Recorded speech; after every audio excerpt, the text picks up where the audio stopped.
12 o'clock, nearly 12 o'clock, they just barged into my room. And there were like 9 men, male, female, tapos may camera. And then the woman called, then was looking for me. And then ang sabi niya, ang una niyang sinabi was that, to get my phone, to get my phone. Tapos Nicole is here, my assistant, because I requested from the chairman, si Chairman Chua, to request to give me a companion because I cannot stay here. I cannot sleep. Parang it's causing me so much anxiety and stress. So I requested, and kanina he allowed. This afternoon, he allowed. And then suddenly, they just come in the room kasi the door kasi here, it locks from the outside. So you cannot lock it back from the inside. They're free to come and go. So they just went inside, and then pinilit nila kami to turn over our phone to them. Tapos nung when they got our phones, ang sabi namin, what is, uh, what is that? Nakamute.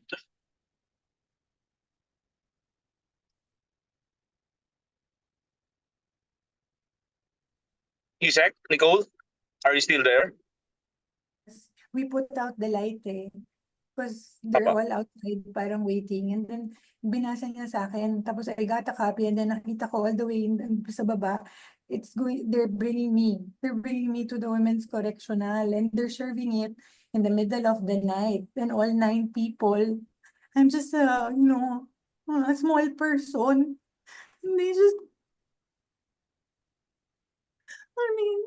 alam mo, I am a person. I went to the hearing in good faith. I came back from LA. I sat there, answered their questions for 9 hours. And I know they did not do anything that was contemptuous or contempt. But I did. I sat there and I listened to their order of contempt. I did an apology. And then, ang sabi po nila, I just have to do an MR. Ngayon, I did an MR, but they did not rule on it. And then suddenly, they have an order transferring me. When ang nauna naman na order ng final ng lawyers namin was an MR to lift that order of contempt, because they said that was the procedure. If they were not able to rule on that, how were they able to come up with an order, to transfer me to the women's correctional in the dead of the night? I mean, bakit ganun? Wala na bang rights yung mga tao? They just keep your room and then just get...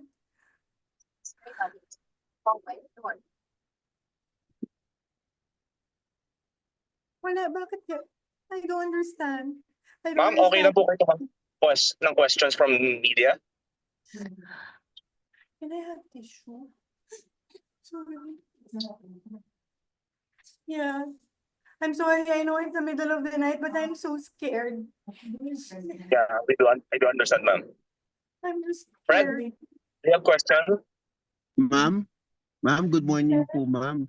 Ma'am, I hope I don't mind, pero why do you think po bigla kayong pinalipat bigla sa correctional, ma'am? Do you think po ba it's because of the presence of the Vice President there? Parang do you think po ba na gusto kayong paghiwalayin ni VP Inday kasi I know that you have a close working relationship with the Vice President. So, why do you think bigla kayong pinalipat sa correctional, ma'am? I really don't know. All I know is that I am not an accused of any crime. I am just a person detained here for 5 days until the hearing ng Monday. I have been trying to cooperate to the very best of my ability, so I do not understand why they just go to your room, get your phones, and then just tell you that they will move you to a women's correctional at 12 o'clock. Meron pa bang batas yan? Don't people get rights anymore? I am a person, I'm trying to cooperate. But they just move me there. Alam naman nila I have a chronic back concern. Tapos kanina pinayagan ako ni Chairman Chua dun sa mga request ko, and then suddenly they changed everything, and then they come up with an order when they were not able to rule on my MR to transfer. Why? I don't understand. I did not do anything. Ma'am, this is my last question and I'm very much sorry I'm sorry ma'am kasi I understand your situation right now. Pero ma'am, um kasi po well ma'am, ang ano na lang po siguro ang inyong next steps after this order. Are you going to file, are you going to trigger na Not po ba leaving ma'am this the room. filing I of am not leaving this room. I am a Mhm, mhm, detainee here mhm, in the House of Representatives detention facility for 5 days until the hearing on Monday. mhm. Nobody can just come in here and demand to transfer me in the middle of the night. I have my rights. I am Okay not ma'am. accused of any crime. I am not Mhm. leaving this room. Okay po ma'am. Yun lang po ma'am. Thank you po ma'am. Salamat. Any other question? Sino to? Dempsey, are you there? Trixie. Oh no, Ay, hello. Jason muna. Sige, si Jason muna. Okay. Jason, Hi, SMNI. hi, Attorney. Good morning po. Attorney, if worst case scenario po, pinilit po kayo nila na ilabas po at i-transfer doon sa correctional, ano po ang magiging gagawin niyo, and will you consider po filing a case against sa mga tao na nasa likod nito? Yes, because if this is already abuse, and this is really abuse of power already. I am here as a detainee of the house, and that was the order that I read, that was read to me.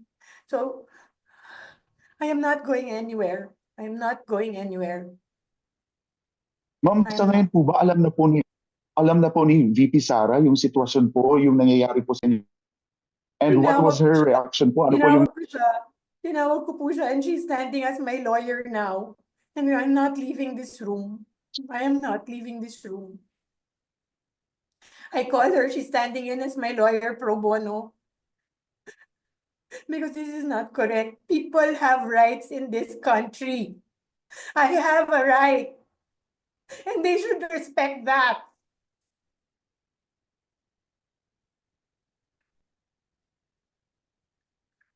Jason, Try to cooperate.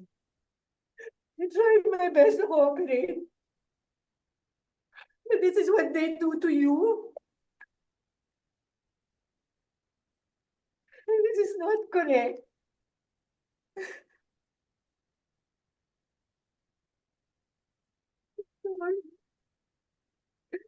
Sorry. I'm just worried about my family.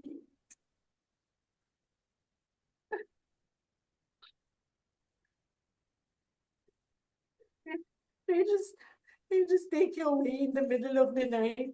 When the more decent thing to do was to like tell you like during business hours. What do they want? They just want you to go with you. They just want them to sumama ka na lang. Then they will do what they want with you. Tama ba yan? Don't people have rights in this country? Don't understand. I really don't understand.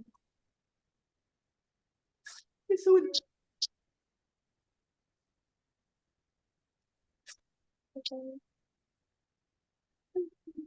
Jason, do you have follow-up? Okay na ako, Sir Jace. Thank you po. Any other from the OVP? Dempsey, Inquirer, do JC. you have Ma'am, good morning, I guess. Tanong ko lang, ma'am, tama ba siya 9 na tao ang pumasok diyan sa detention cell nyo at 12 midnight? Pumasok Okay. sila. And then when Okay. they were reading, sabi ko bakit? Gabi na, oras na nang matutulog kami. And I said, they just want to read me something. And I said, no, you cannot. Kasi patulog na kami. This is I mean, it's already 12 o'clock in the evening and then pumasok na sila one by one. Isa may camera, isa yung parang taga-sergeant at arms, and then iba may mga police, male and female. I'm not sure if it's 9, but it's certainly more than me. I am just by myself with my companion here. And then, I don't understand. Parang ganun ba yun? Ganun ba ang nangyayari sa bansa natin? They just parang badger and go to your room and then demand you to go with them? What if didn't know that I had to get a lawyer? So I demanded, I said, I am not leaving this room until my lawyer comes. But they were insistent. Sinabi nila sila daw yung lawyer. Sumama daw kami. They can process the entire thing on the way from here to Mandaluyong.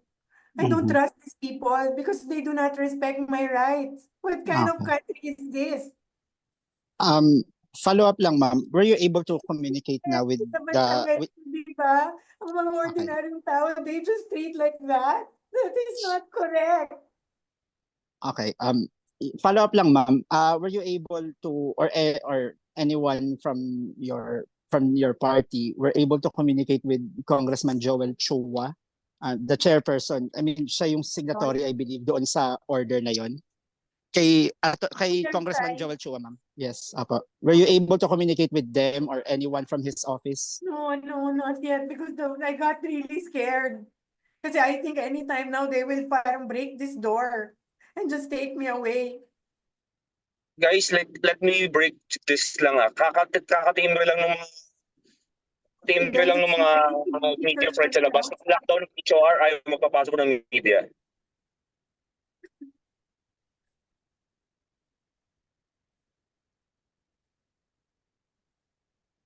Kind of country is this ba? I am just a regular government employee. All these years. Nagtatrabaho lang naman po ako. They don't even respect your rights. I do not understand. What kind of country is this?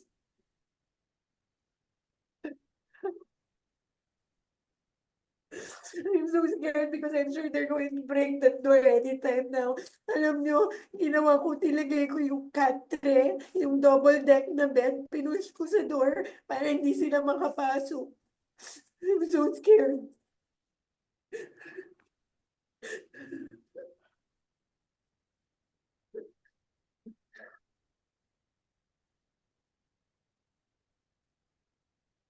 I came back from the US.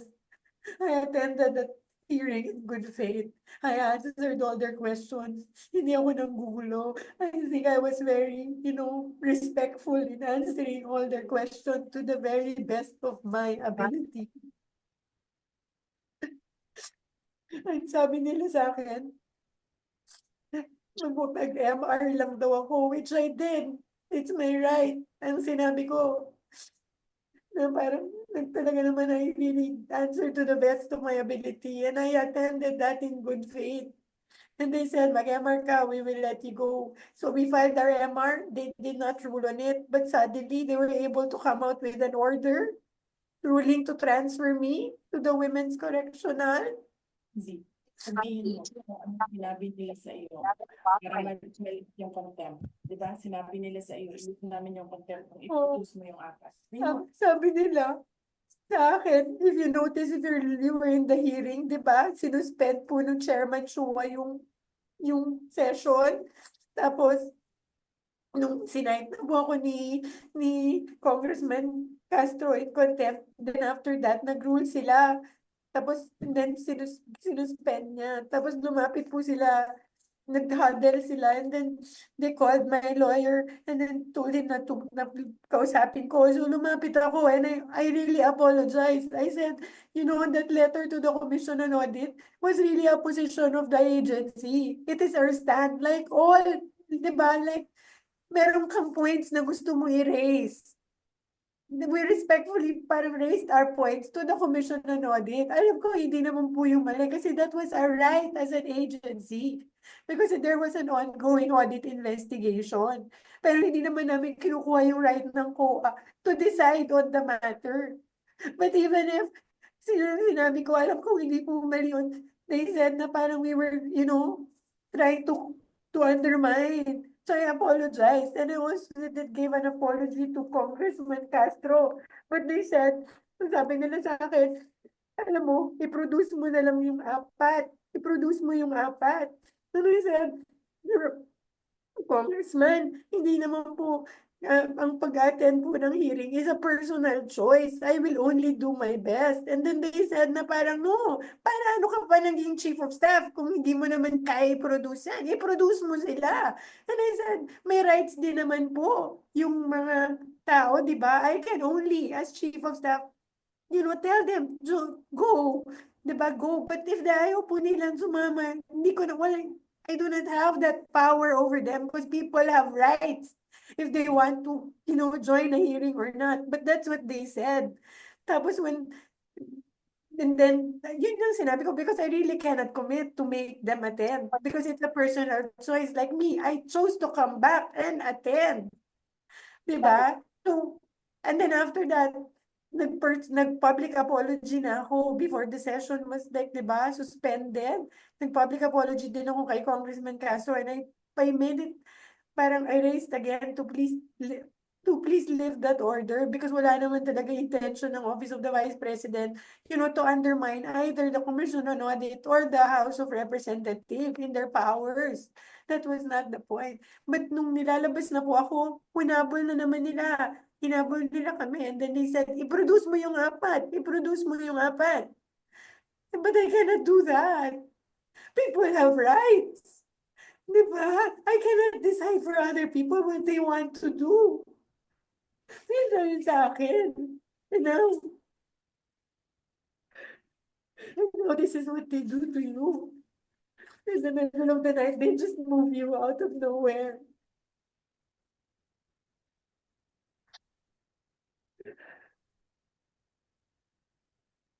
How can I produce people, diba? How can I do that? I can only produce myself, in which I have done.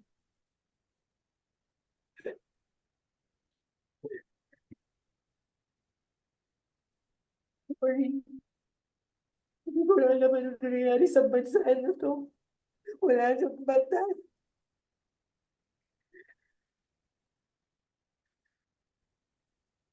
OVP Media, are you still there? Anyone na gusto ko magtanong kay ma'am? Ma'am, Yeah.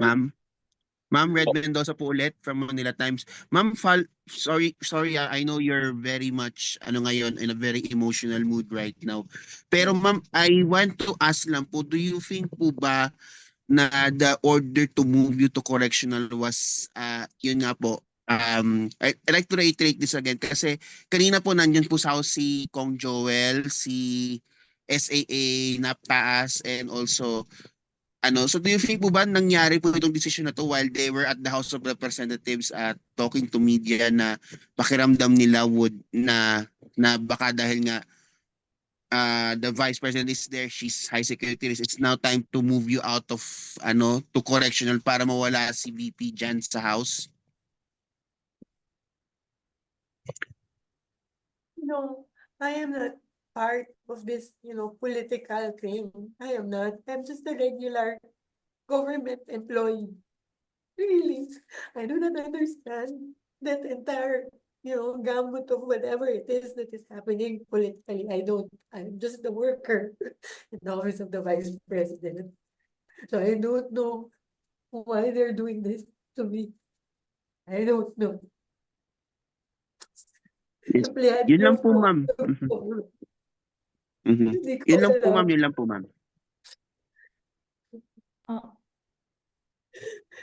Ay, hello, pwede pong magtanong. Bonds from Rappler. Ma'am, Zuleika, ask ko lang po, so what's going to happen next? Sasama po ba kayo? Ano po ba yung pwedeng abangan or mangyayari dito sa ginagawang ng mga PNP personnel outside your detention facility? I am not leaving my room. I am not. I am a detainee here at the House of Representatives. I am not an accused. I am not an accused na pupunta sa isang jail facility. I am not an accused. I have my rights. I have my rights. I am not moving. I am not leaving this room. I am not. Ma'am, JC here. May circulating ngayon na documents na on your transfer. Can you confirm that? Pinakita ba po ba sa inyo yon? I gave it to my lawyer. I gave it to my lawyer.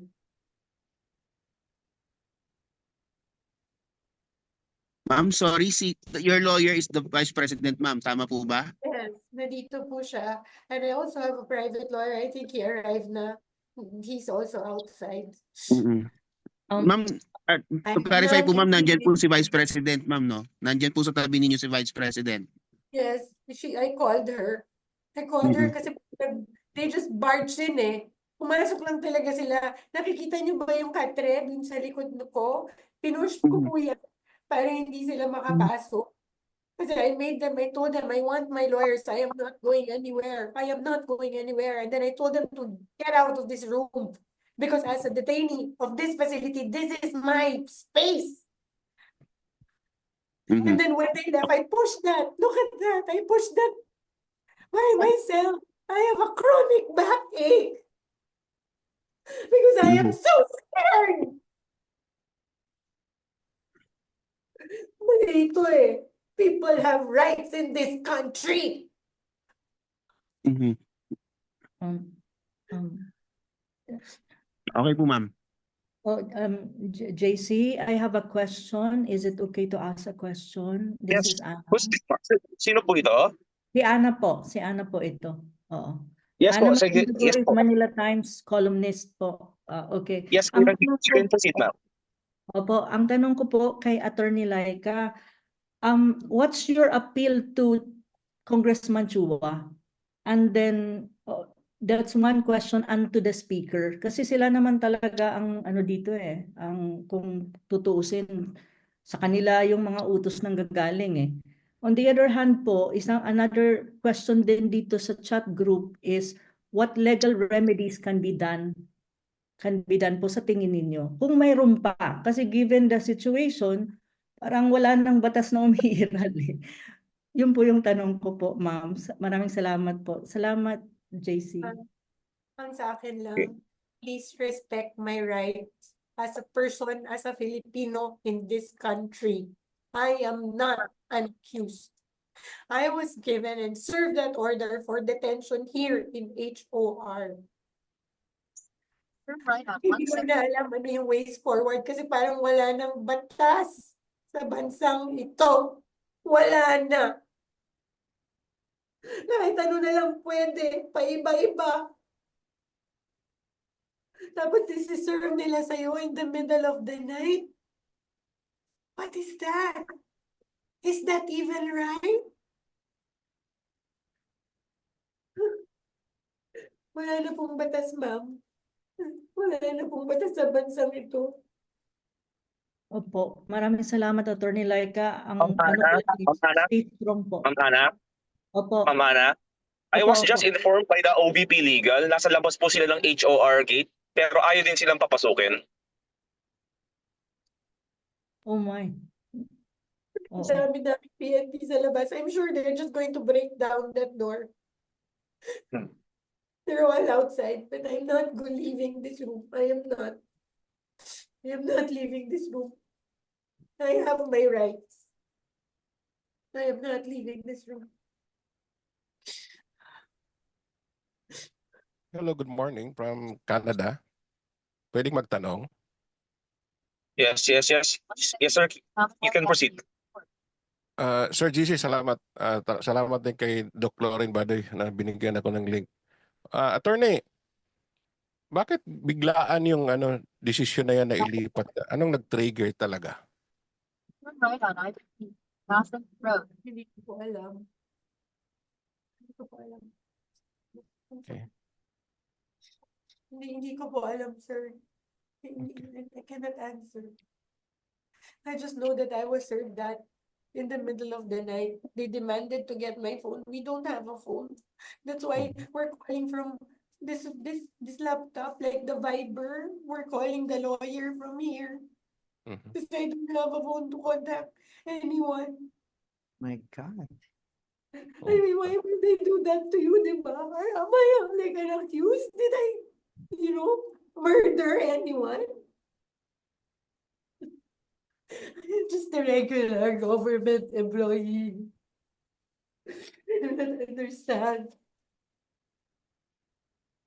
Thank you, attorney. Nandito lang kami, attorney, sa Montreal. Nag-aabang kami, nagbabantay. Kahit nasa malayo kami. Thank you.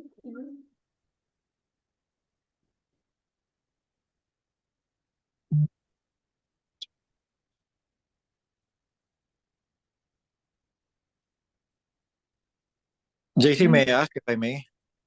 Si Mika. Jason? Mika Pointers. Yes, go. You can go, Mika.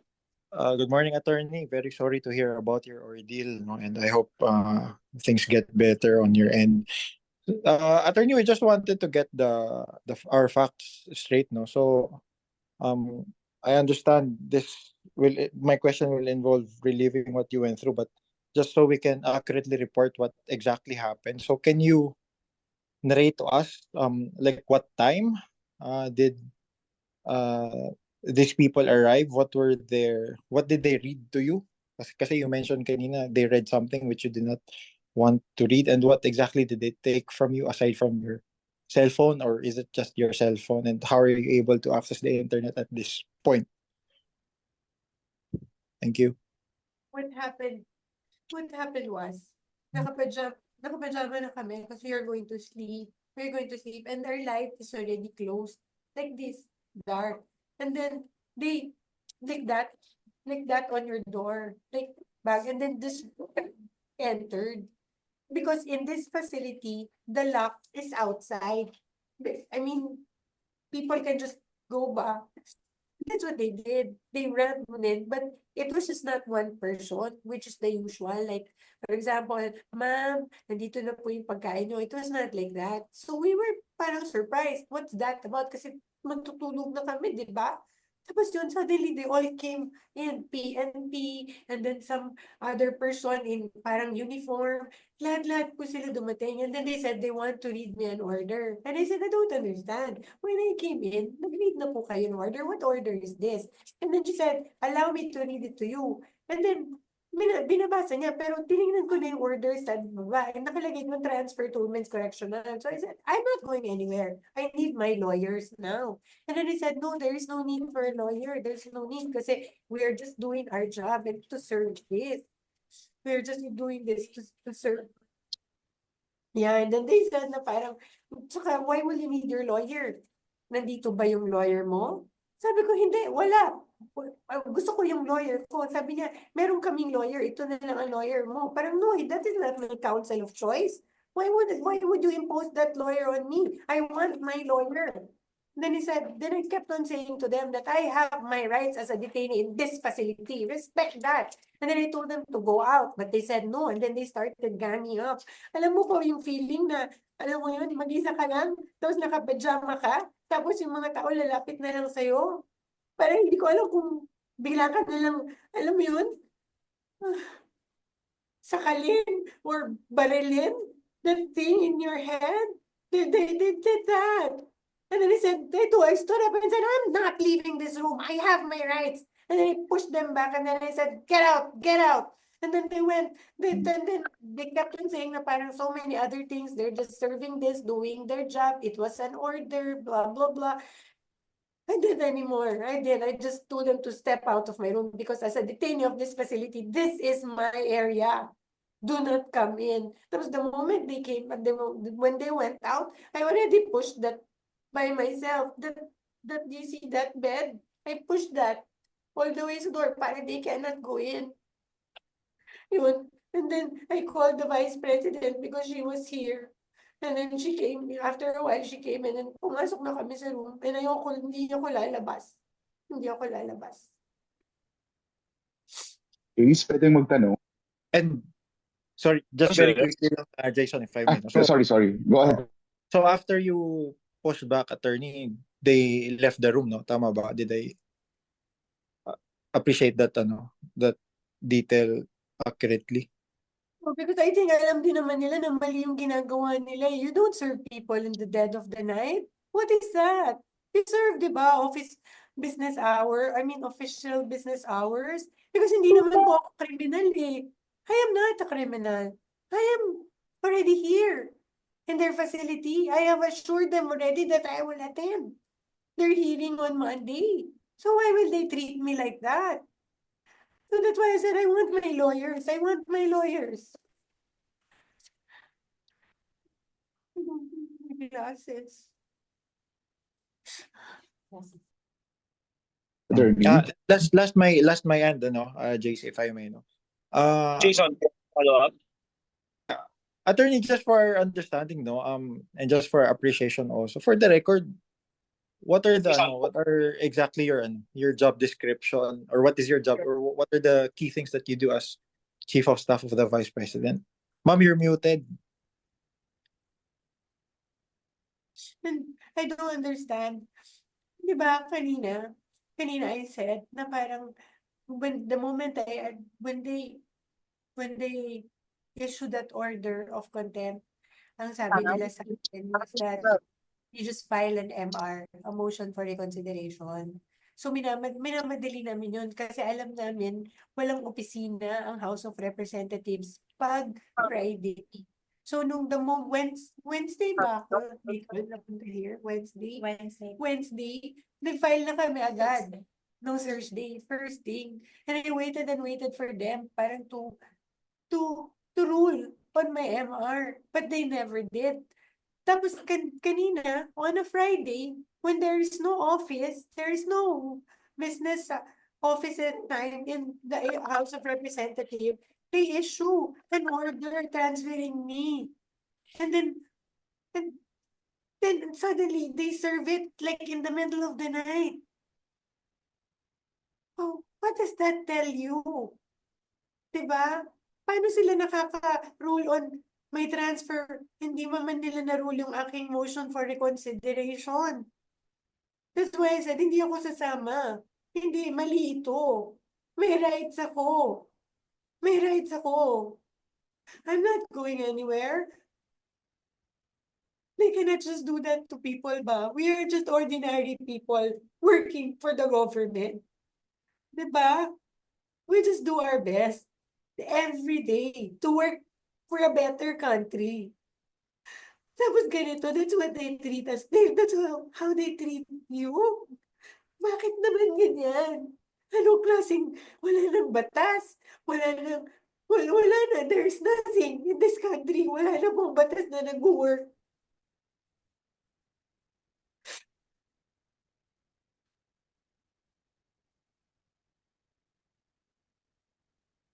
No. Case, pwede magtanong.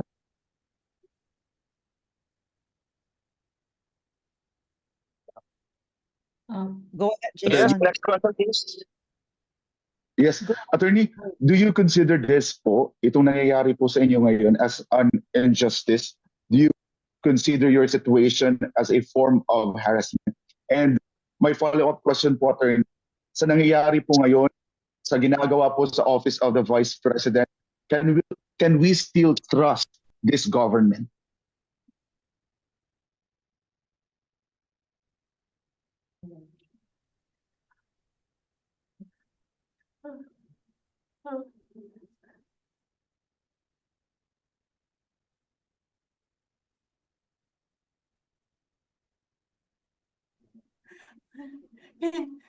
Is it on mute? Is it on mute? No. Can you hear us No. po?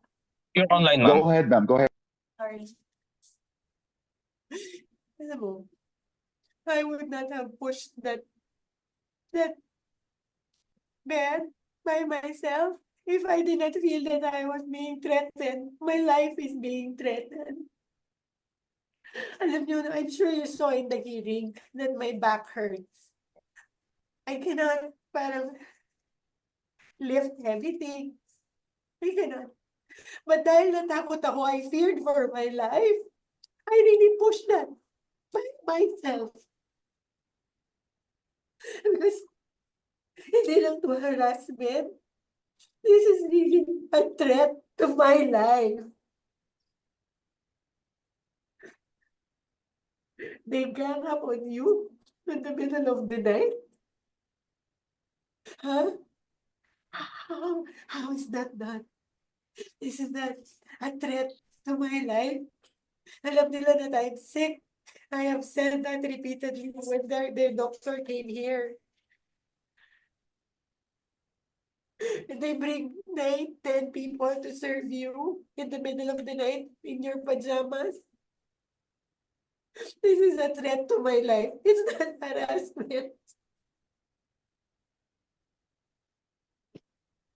Yes, ma'am, we feel you. That's what they did po sa kingdom of Jesus Christ. But my follow-up question, ma'am, can we still trust this government sa nangyayari po ngayon sa OVP, sa ginagawa po nila against the office of the Vice President? Can we still trust this government? Wala nang batas sa bansang ito. Wala na pong batas. Kawawa naman po ang Pilipino.